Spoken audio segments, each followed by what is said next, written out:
Carl Paladino, thank you for joining us. Oh, you're welcome, man. So earlier you were speaking with some media members and you talked about your support as a gubernatorial candidate in 2010 and then you talked a little bit about what kind of support you think that Rob Astorino would have this time around. I mean, how do you compare the support you have to what you expect Rob will have this time?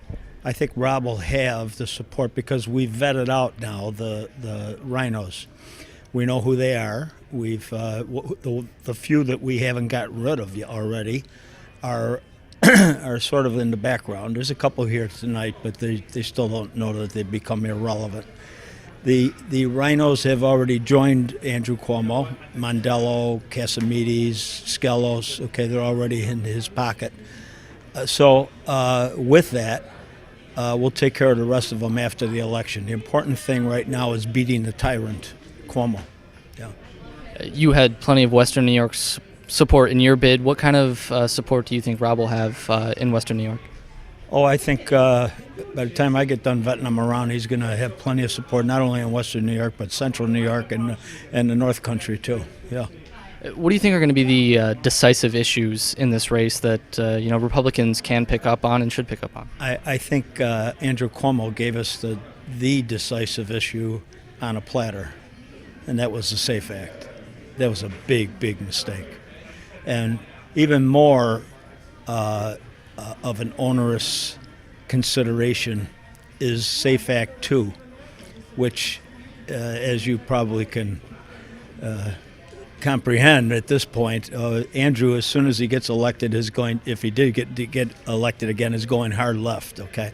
When he goes hard left, the first thing he's going to do is give us SAFE Act 2, okay?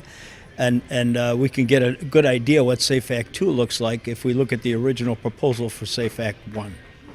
And I think it's the fear of that will drive out an unusual vote in upstate New York by Reagan Democrats, independents, and just your normal everyday Joe is going to say enough is enough. You can't continue to intrude on all my basic rights. You can't deny upstate southern tier the economic benefit of fracking, which is just atrocious. So 37 states drill, 36 frack. It's just ridiculous. And you can't continue this tax burden on us, giving us these phony, stupid startup New York, which is Andrew Cuomo Friends and Family Club benefit that he's handing out, and then spending $258 million of the taxpayers' money to do an advertising campaign in which he lies, saying that New York State is the second largest job producer in America today. That's not true. Andrew, stop the nonsense, stop wasting our money, stop overtaxing us, stop putting these burdens on us, and that's what the upstate voters are going to get out and vote about when we connect the dots for them. And that's what we'll be doing. We'll be connecting the dots. We have two other statewide candidates here in Bob Antonacci and John Cahill. What do you think of those two candidates and their chances? Great selections. And we're going to have Moss also as the lieutenant governor. But Antonacci, he's been doing it. He's a proven entity, as Rob Astorino is in being an executive, okay? Rob Astorino's he's proven his fiscal responsibility and his ability to create a smaller government. That's what Rob Astorino's about. That's what Antonacci's going to be about. And Antonacci's going to use that office to balance the rest of our government. Antonacci will use that office to be the policeman, if you want to call it, of our finances in the state of New York. We're very confident in him. John Cahill's a no-brainer, just like the other two. Okay, he's John Cahill was a chief of staff in the Pataki administration. He's a very astute lawyer, brilliant guy. Okay, he sits right there with us on all of our issues, and I just think it's a hell of a team. We got a hell of a ticket going. Yeah. What do you think of Mr. Antonacci picking up on the public campaign financing that State Comptroller Tom DiNapoli has said that he will not, be opting into? If it's a law, why not? DiNapoli wants to go out and get his private contributions for all the big banks and all the other screwballs, okay, that contribute so that they can get a piece of the action.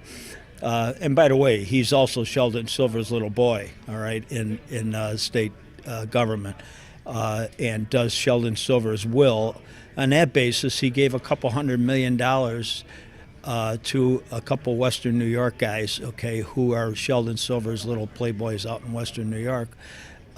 He gave them a couple $100 million of comptroller, teachers or employee retirement funds to manage. That's the game that they play.